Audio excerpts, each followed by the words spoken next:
Hello, and welcome to this training video that will cover the Hoyer presence. Within this video, we will provide an introduction to a passive lift, criteria for its use, and the weight limitations.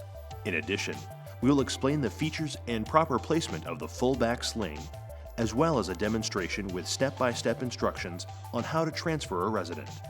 The Hoyer presence is a full body lift designed for residents who are immobile. Residents can be transferred from bed to chair, chair to bed, wheelchair to toilet, and/or floor to bed. The presence cannot be used on residents weighing over 500 pounds. The presence has two cradle options. One is the loop-style cradle, and the other is the clip-style cradle. This video will demonstrate the presence being used with the loop-style cradle. This section of the video will go over the following features. The battery is centrally mounted on the lift and is easily removed and replaced. To remove the battery, lift up the metal clip behind the battery.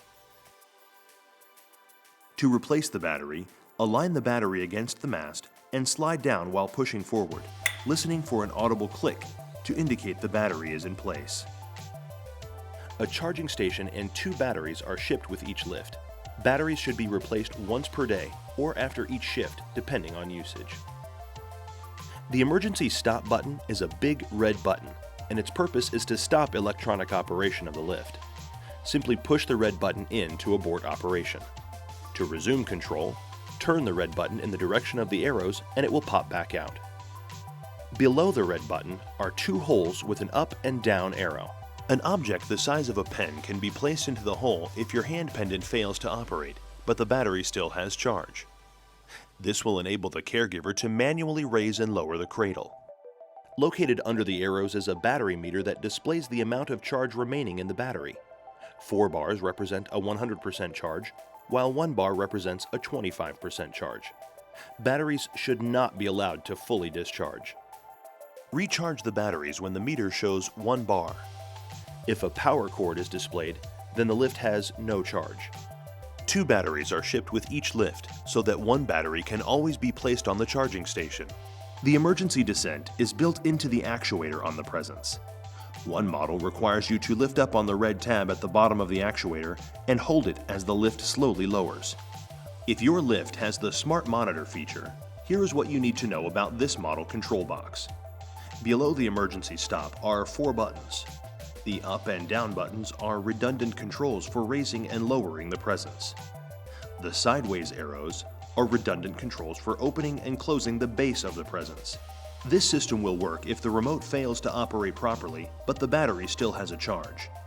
The red collar at the top of the actuator is used to provide additional safety if there is a battery failure.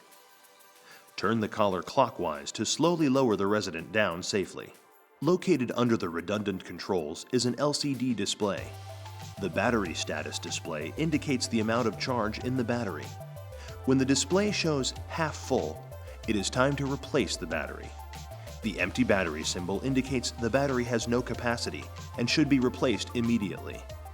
The Smart Monitor control box will emit an audible signal when the battery has reached this state. The hand control or pendant has 4 buttons to raise and lower the lift and open and close the base. Arrows indicate the direction of motion.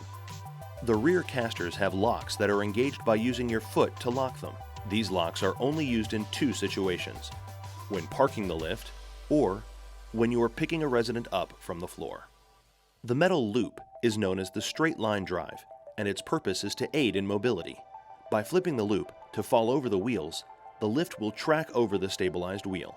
This makes it easier when steering the lift down the hall or pivoting in tight spaces. The foot push plate is used to begin movement of the lift, using your leg and maintaining an ergonomic position, rather than pushing with your back and arms. This is especially helpful when transferring a heavy resident and/or moving a resident on carpet. Now let's take a look at the side of the lift that is used by our residents. The loop-style cradle rotates 360 degrees, allowing you to pick up residents from almost any location. There are 6 attachment points for this sling. Normally, the front and back ones are used with most transfers.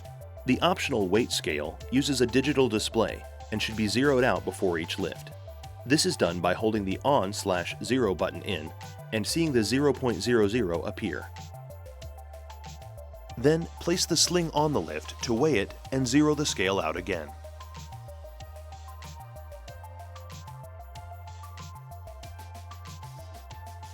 Be sure the resident is not in contact with anything other than the lift when reading the weight.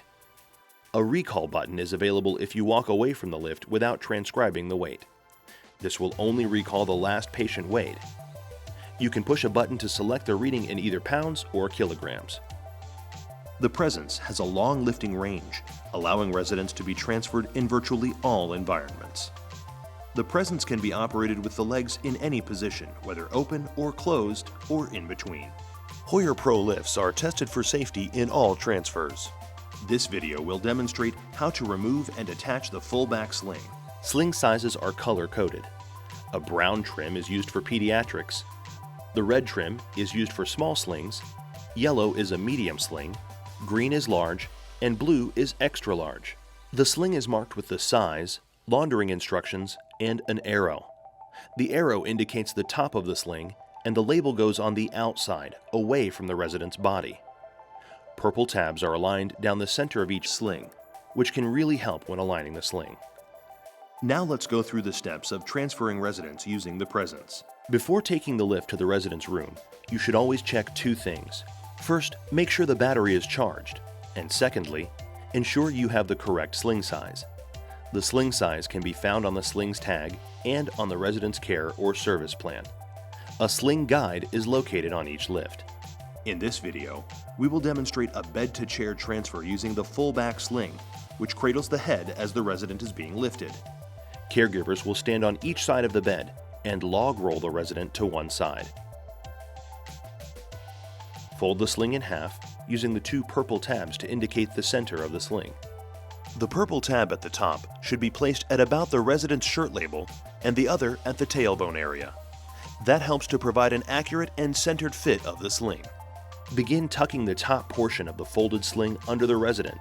Then, roll the resident to the opposite side and gently spread the sling out flat so that the resident is lying evenly on the sling.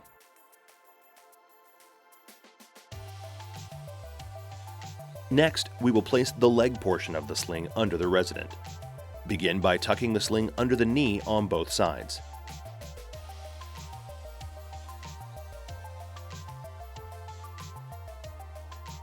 Then, thread the right leg strap through the dignity strap on the left leg strap.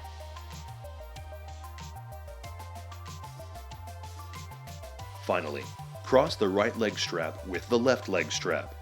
This will increase both the resident's dignity and their safety. Now, bring the lift over to the resident's bed. We want our resident to be the center of gravity, so you do not need to lock the wheels. Since we are taking our resident to a seated position, you may want to raise the head section of the bed. This will put your resident more at ease and decrease the amount of time they are being lifted. Using the hand control, lower the spreader bar at or just below the resident's shoulder. Begin by attaching the shoulder straps to the cradle and then attach the leg straps. If appropriate, inform the resident that they are about to be transferred. As the resident is being raised, confirm the secure attachment of the sling to the cradle. Using the hand pendant, push the up arrow button. Before beginning your transfer, make sure the resident has clearance under their buttocks and that their heels are not sliding across the bed. We want to make sure we are not creating any shearing or friction when we transfer the resident. Using the foot push plate will allow you to easily guide the lift to your destination. Once the resident is at the chair, align them towards the back of the chair and begin lowering them while using the sling to guide them towards the rear of the chair. If we sit the resident too close to the front of the chair, then we will have to reposition them, which defeats the purpose of using a lift.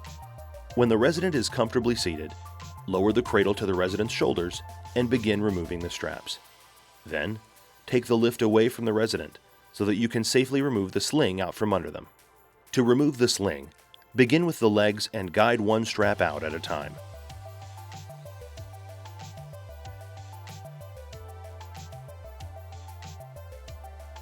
Then, guide the sling out from behind the resident. When transferring a resident from a chair to the bed, you will lean the resident forward and slide the sling down the resident's back. Position yourself on one side of the resident's leg and slide the sling under their thigh. Repeat this process on the opposite side, and then thread the dignity strap through the leg portion of the sling. The resident is now ready to have the lift brought to them. Simply attach all 4 points of the sling just as we did before. For lifting an individual that has fallen to the floor, please follow your company policy regarding post-fall protocol, medical evaluation, and approval for transfer. Always explain the lift procedure in advance. Proper positioning of the lift may require moving the resident with a slide sheet or blanket. Place the sling in the same manner as outlined for transfer from bed. A pillow may be added for comfort. With the legs in the open position, the Hoyer presence is brought into position by approaching from the head end of the individual. Engage the locks on the lift casters with your foot by pushing down. The cradle is lowered into a position such that the sling can be easily attached to the cradle. Attach the sling loops to the cradle, making sure they are secure. Explain that you will now begin the lift. As the sling is drawn upwards, confirm the secure attachment of the sling to the cradle. You may now disengage the brakes and complete your transfer. This concludes the training video on the Hoyer Presence Patient Lift. Thank you for watching, and if you need more information or further assistance, please call our 800 number or visit our website at www.joerns.com.